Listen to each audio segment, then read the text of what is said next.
just like my last deadlift PR video, squat PR video, but so many drastic changes. I don't think any of those changes is ever going to be me taking my belt off in between sets. I always leave that on. But that's actually just because, like, I'm so much leaner than all the other powerlifters that I know that getting the belt tight enough, it hurts.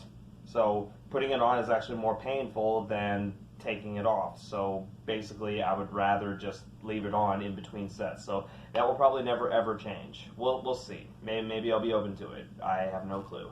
But with that, with the recent PR, my deadlift PR a few weeks ago, I made a video about that, and I haven't made a video since. And that is because there's just so much going on in life right now, especially my job, which is kind of driving me up a tree. But I do love my job. But at the end of the day, it's all about priority, and my personal life is sometimes chaotic. But anyway, this squat PR 385. I opened up with it this time just to get straight to the point, and this is just the explanation. So the 385 felt amazing. It didn't look the best, but it felt amazing. I don't think my form was terrible. I really don't. A lot of people give me crap about my foot stance being so wide, but I honestly don't care about that. It's what works for me, and I tried narrow stance squatting for years and years and years, and I just gradually opened up my foot stance, and I've experimented plenty of times to know what works for me, so I'm really not worried about that criticism. But no, 385, it felt amazing. I honestly felt like I could have gone up. I really felt like I really wanted to, but at the same time, I'm not stupid. I know that at a certain level, your body can only make certain jumps, like so fast, so I just didn't want to screw myself up. But yeah, 385, felt amazing. And quite a few things have changed about this squat. Like, I don't really get super crazy anymore, guys. Like, I'm super collected, and I feel it in my mind. Like, I've always done that, but this was so much more different. Like, getting, from the second that I get under the bar, bracing it, just ripping it, just imagining, just breaking it in half. As you see, I stand out in front of it, I brace my gut against the belt, I'm ripping against the bar, and as soon as I get under the bar, it's all about getting it as tight as it's going to be before I get under the bar. And then when I get under the bar, establish foot stance, and then stand up. But since the mono's not being worked, I do have to take 2 steps out, and then my feet are pretty much naturally just adjusted right on the spot. I'm as tight as I'm going to be. There's no adjustments that need to be made, and then I just go for it. So I believe that my squat is the best that it has ever been, not just for the weight moved, but for technique.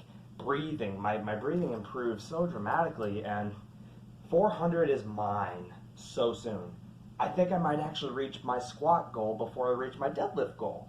And honestly, like, don't get me wrong, like last week, and I'll make a video if time allows, but I'll make a video on my deadlifts that happened last week. They were pretty sick, but it still wasn't what I wanted. My squat kind of stands in the same spot as my deadlift.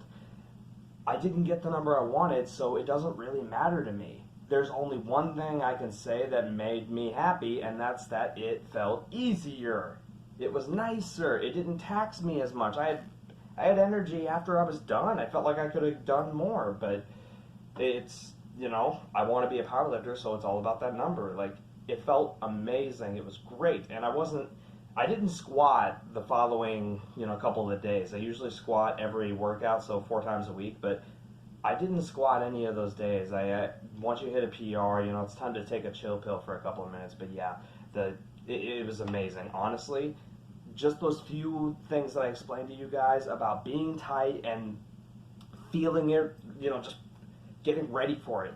Feeling it in your mind is one of the most important things I can advocate. Like, it's the only thing, and I'm not an expert, but it's the only thing that has consistently worked for me is feeling it in my mind, just knowing that it's there, just visualizing it all day in my mind, and I just make it happen when I'm in the gym.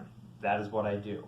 Like, I'm excited to do it. You have to feel excited. You have to want it. You have to feel ready for it. It was amazing. And wow, like, the excitement, like, I could honestly get so hyper now just thinking about it.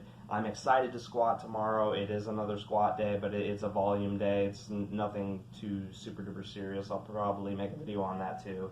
but I've got plenty of videos coming. Just life is insane sometimes. But yeah, hopefully this is exciting for any of you. Hopefully it's informative for any of you.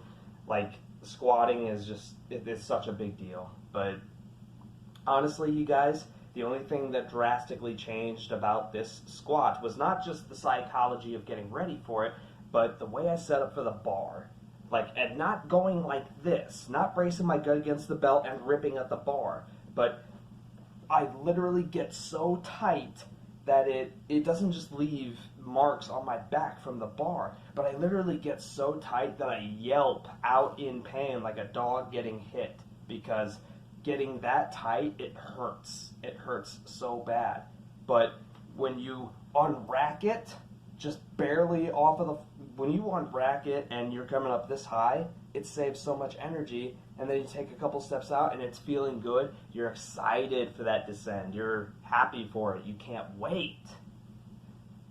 So much has changed, and so much is going to keep changing. So hopefully this PR is exciting for you guys. It was certainly exciting for me, but it's not enough. On the road to 400, it's mine.